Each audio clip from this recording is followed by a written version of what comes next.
What's going on, my dudes? Oscar checking back in. I've got a video that I've been wanting to do. I actually was going to do a figure unboxing video today, but I decided to put that off. Instead, I'm going to be going over the next couple volumes of Goodnight Punpun. So the last video I did, my last review that I did was about Goodnight Punpun volumes 1 and 2, and now today I'm going to be doing volumes 3 and 4. And as you can see, the setup, let me just slightly change this camera a little bit. And as you can see, the setup is slightly different. I had to fix my camera. I kind of want to capture kind of more of what's going on behind me. So, yeah, I just finished volume 4 of Goodnight Punpun, and I was going to be doing a figure unboxing, and I decided instead of doing the figure unboxing, I really want to talk about volumes 3 and 4 of Goodnight Punpun. Volume 4 absolutely floored me and speaks like volumes, no pun intended, to where I am in my life right now, and I kind of want to jump into this. Just by the way, for anybody that's watching this that hasn't seen my Let's Review Part 1 for volumes 1 and 2, this is full spoilers. So yeah, if you haven't read Goodnight Punpun, please read that before you watch this video, because I will not be holding anything back. I'm going to talk completely about everything that's happened so far, and some speculation of what I think may be coming up next. So let's jump right into this. This is Let's Review Goodnight Punpun volumes 3 and 4.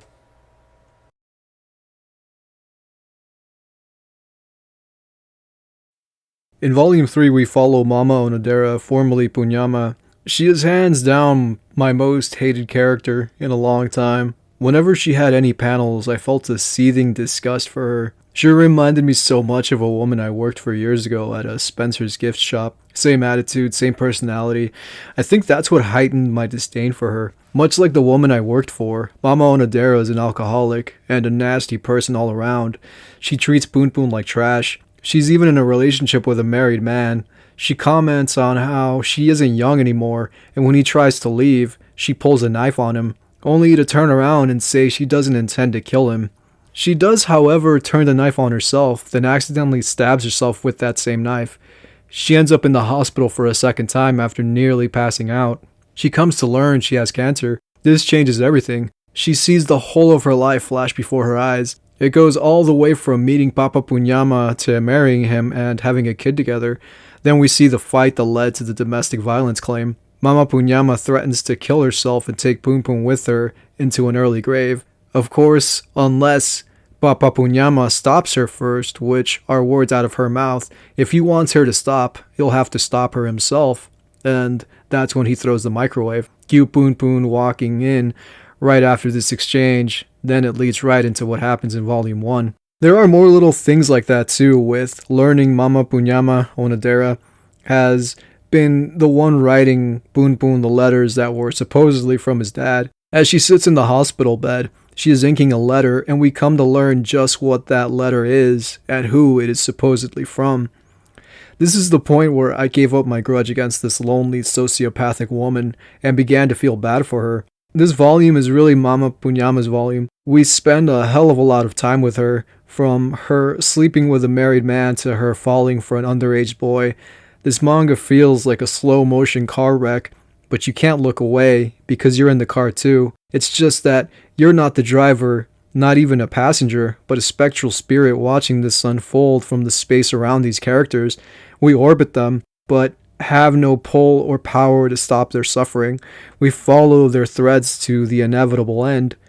In her final moments, Mama Onodera tells Punpun she hates him and tells him that she knows he hates her too.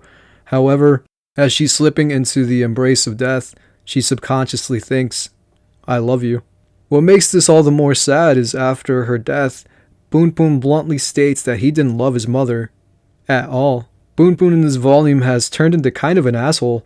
At first, it's not that bad. He comes across like a regular teenager. He wants to have sex, and not long after having this thought, Midori statutory rapes him. She's in grief because Yuichi ran away and has been missing for months.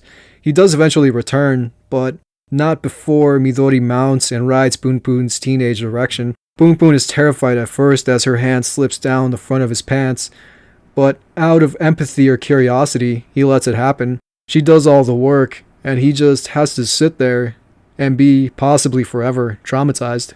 I don't know if this instance will ever be brought back up, as I haven't yet read Volume 4, but it does get brought back up in Volume 3.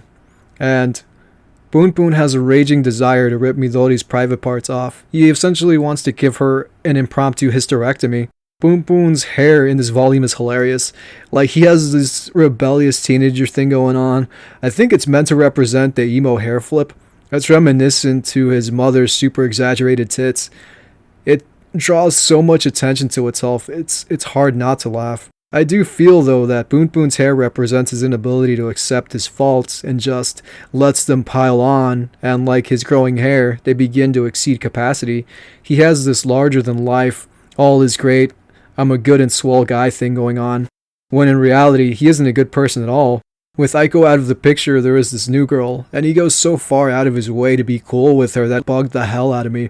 I remember reading it saying out loud, "Dude, you're doing way too much." He wants to pay for everything.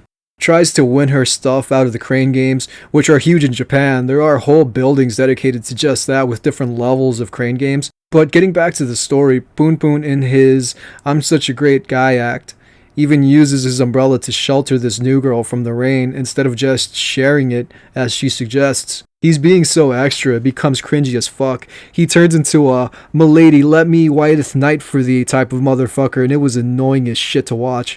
But he is a kid, and as such, I hope that it proves a learning experience when she finally turned him down. The girl wasn't an angel either, kind of full of herself and pretentious at times, but Punpun did in the end go above and beyond to be a jerk. The part that made me cringe the hardest, though, was him totally misreading her signs of hostility as a desire for him to kiss her. It was Blade Runner kiss awkward. A sign of him growing up and maybe even learning something from this says that he soon after cuts his hair, accepting that he's been running away from his problems instead of facing them head on. It's real, though. Despite the bird heads and stick figure bodies, this is as real as it gets. Being a teenager is such an awkward time, hormones going haywire. It's like you're driving a car with no brakes down a highway with cars going the other direction, speeding right at you. All you can do is brave the chaos and hope for the best. That being said, I don't know a single person that handled their teens like a champ. One of Punpun's friends, Sachi, the kid who got the shard of glass through the brim of his hat during the warehouse explosion, is now a teenager as well. He's ditching school to run around and be a delinquent. He even gets his ass beat while trying to be cool and protect an underclassman. He and Shimizu, the kid with the poop god, still hang out together. Shimizu tags along with a landlord that needs a room cleaned out after a lonely old man died in it. He backs out, though, after realizing the room probably still reeks of putrefaction. Seki goes off on his own and comes to meet a woman who wants to put a hit on her boyfriend, who happens to be a married man. Seki takes on the job and follows this guy for a day, deciding how he'll execute the hit, only he never does go through with it. He has an opportunity to push the man in front of an oncoming train, and for a moment he reaches his fingers out as if he means to actually do it. But he doesn't. Money can really make a mockery of people, and we have to look no further than reality TV to see the dumb shit people are willing to subject themselves to for a chance to win $50K that they'll probably burn through in less than a year. Easy come, easy go. That's kind of what's happening here too. He kills this man and there goes the whole of his life. After he doesn't go through with the killing, he then returns to the woman who put out the hit. He learns she is grateful he didn't kill the man, and that she regretted putting the hit out at all. He tries to lecture her about responsibility and actions, only to have a drink thrown in his face. "You're just a kid," she tells him. Who is he to lecture an adult? He's just a single thread of many in this intricate tale.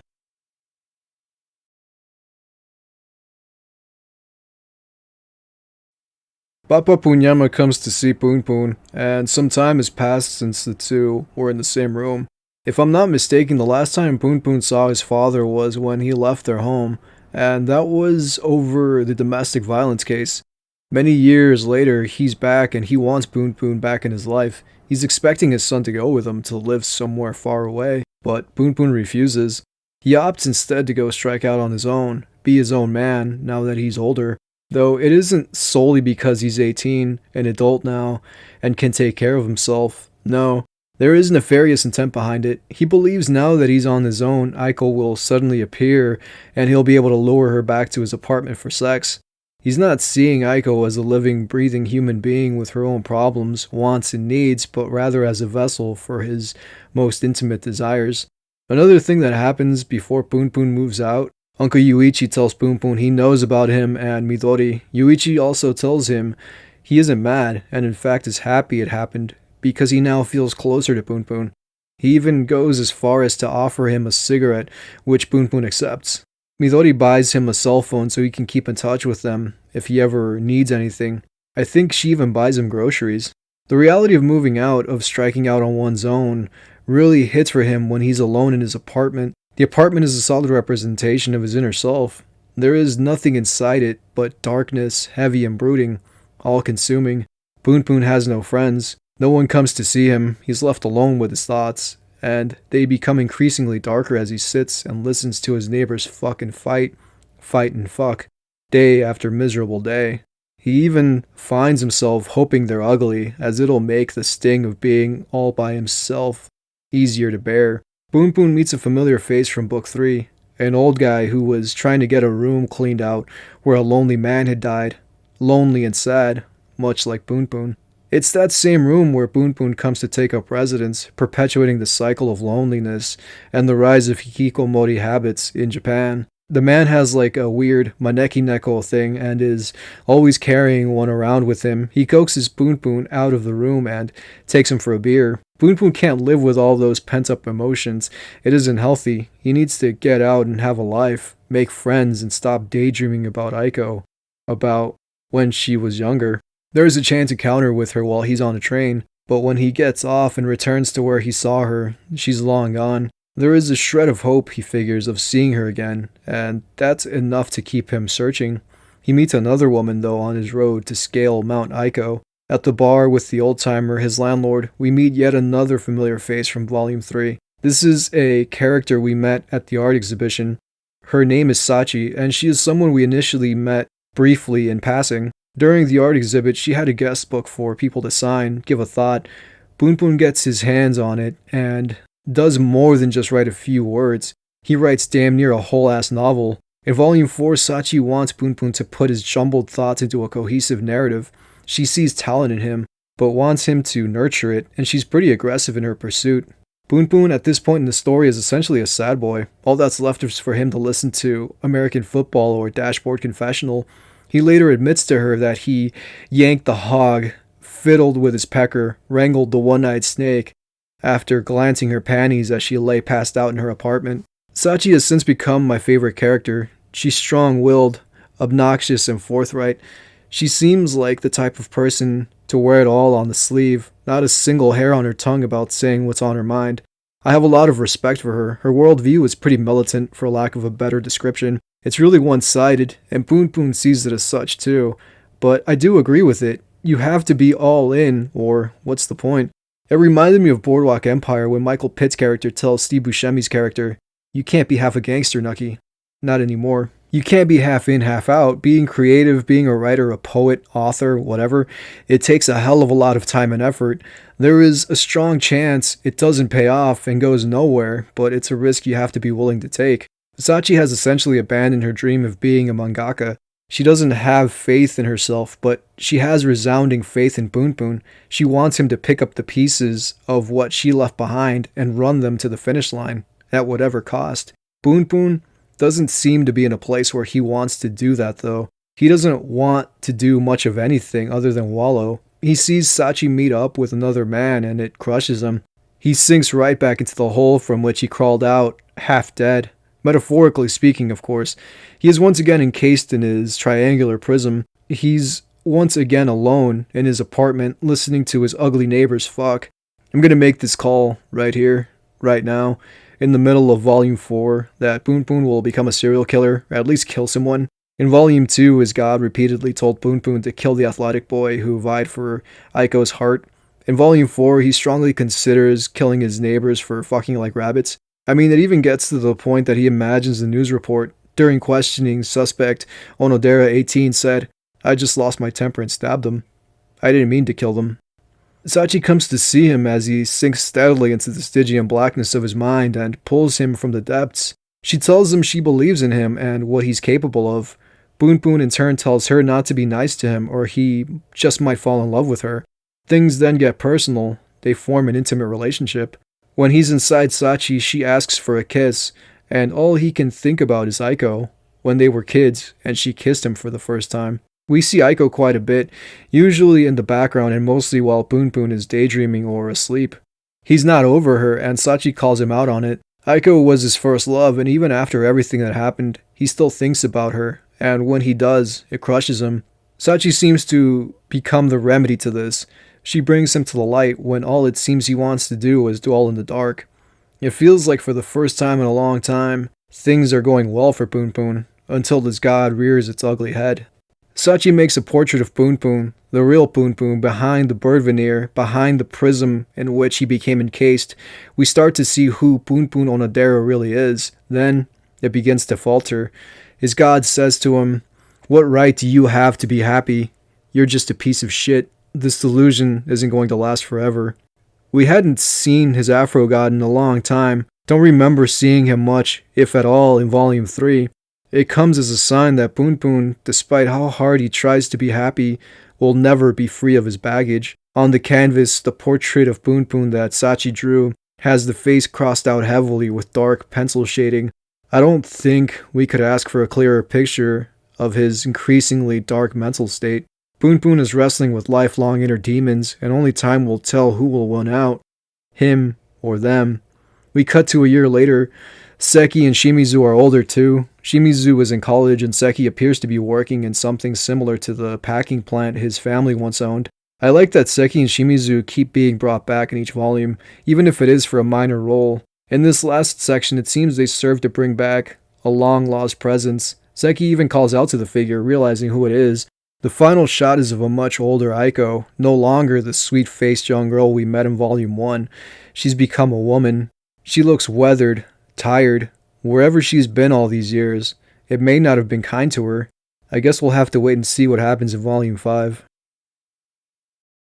So yeah, I think that Volumes 3 and 4 so far have been the strongest volumes of Goodnight Punpun. I think of Volumes 3 and 4, I think Volume 4 so far has been the strongest volume. And it's just funny, it reminds me of this film called Don't Be a Menace to South Central While Drinking Your Juice in the Hood. Volume 1, I'll give you a reason in a second. Volume 1 is alright, so this is Goodnight Punpun, this is what's going to happen. And then Volume 2 is no, this is Goodnight Punpun, this is what's going to happen. And then Volume 3 kind of comes in, it's just alright, now this is Goodnight Punpun, this is what's going to happen. Now, the reason that it reminds me of Don't Be a Menace to South Central While Drinking Your Juice in the Hood is that the opening of that movie, it's just gangster after gangster just being shot. It's kind of like a menace to society type of thing, where it's the first guy's this is what it's like in the hood, and then he gets shot, and then the next guy's no, I'm going to tell you what it's really like in the hood, and then he gets shot, and it's just that's kind of what it made me think of, where it's each one has its own distinct personality, and then it's kind of toppled by the next thing, and it's no, this is Goodnight Punpun. So each volume so far has kind of escalated, whatever tension, drama, self-loathing aspect of the stories going on. Each one of these volumes kind of takes that and says, no, you think this is sad, you think this is depressing, just wait until we get to the next part and you see how much darker, how much grittier, how much more depressing this can get. And it does. It feels how do you... I remember reading Volume 3, and I read Volume 3 and I thought, how the fuck do you top this? How do you top Punpun's mom, dying miserably in a hospital bed, and then just Punpun not giving a single fuck about that, essentially not forgiving her. And then we go into Volume 4 and he still hasn't forgiven her, and if anything, I feel he hates her even more now that she's gone and that he learned that she was the one that was writing him letters as his dad the whole time. There's even the reveal that she actually loved him, but she just didn't really know how to express it. She wasn't that kind of a person. She wasn't a loving, caring person. If anything, if there's someone that Punpun is probably the closest to in personality, I'd say it's probably his mom. because he's kind of like a spitting image of her, with his tendencies to just fly off the handle or just fall into like a deep dark depression where he kind of like lives in this state of just always being sad, like with the landlord who tells him about the previous tenant, who those two kids from I think it was volume 3, where they'd gone to try to clean the room. One of them kind of fucks off and goes on the murder plot, the murder for hire plot, but that he ends up not going through with. You have all of these cogs and these events that seem random and you don't think that there's going to be something that kind of leads back around to it, and there was with the landlord, who ends up becoming Punpun's landlord, and he wanted to clear the body out in volume 3, and then in volume 4, not only does the landlord come back, the body in the room comes back, and the body in the room comes to represent Punpun, his state of mind and his sadness, and how he could end up being the next body in that room, dying of loneliness. And volume 4 for me spoke really clearly to where I am in my life. I won't go too much into my own personal shit because I know you're not here for that. I've been going through some stuff, and like I've been kind of in a dark place myself, and reading volume 4, the stuff with Sachi and Punpun, and him kind of in a way falling in love. I don't want to say he falls in love, but finding love. So I don't think he's in love with Sachi. He's still in love with Aiko. Just kind of like finding someone and being with someone and having someone fill a void where you were empty and needed someone, and even though you have this person that fills a void, you still feel empty, and there's that lingering feeling of emptiness. And his god coming back at the end of volume 4 and kind of telling him that he's a piece of shit and he's never going to be worth anything to anyone. And that hit hard for me too, because there's like I suffer from depression, and I've suffered from depression since I was like 13, 14 years old, and there's so many times in my life where I felt the way that Punpun felt in that moment in that room after he'd looked at his portrait and his face was crossed out. And that was such an impactful thing for me, where you see his face crossed out and his god pretty much tells him that he's a piece of shit, because I've felt that way so many times in my life where like I didn't feel like I deserved happiness, like I didn't deserve anyone's attention, I didn't deserve anyone to be around me, and I questioned why anybody would even want to be around me. Like, what do I have to offer the people in my life? And I feel like that's where he is, and it's such a human thing. And I've had this conversation with my friend and co-writer, co-author, and publisher Justin Joseph. I know he's felt a strong connection too with Goodnight Punpun, and he actually like read all of Goodnight Punpun already, which is really wild to me. I'm like barely gonna start volume 5 because I do these like per video. I read every 2 volumes as I'm gonna do the video. So I read volumes 3 and 4 and then started writing my script for the video. And now that I did my script and I have my videos and everything, I have this video pretty much ready to go, and I'll drop it probably next weekend. I'm gonna start reading volume 5 because I don't want to read too far ahead. I want to do it just so that I have enough to do this, and I don't want to go ahead and then have thoughts from what's gonna happen or know what's gonna happen. I want to just know up until the point of this video that I'm making at this moment.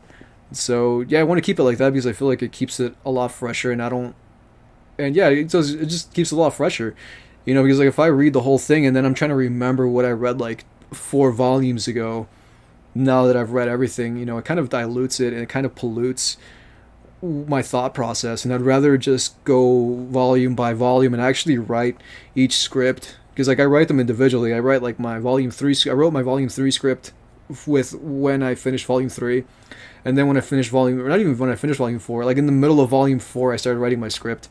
That's why there's like this one section in my script where I'm like as I'm reading this, I think Punpun's gonna become a serial killer or something, whatever I wrote, because like I'll start writing in the middle of reading the volume just to kind of get some of these thoughts out, because I might not remember those thoughts after I've finished reading the volume.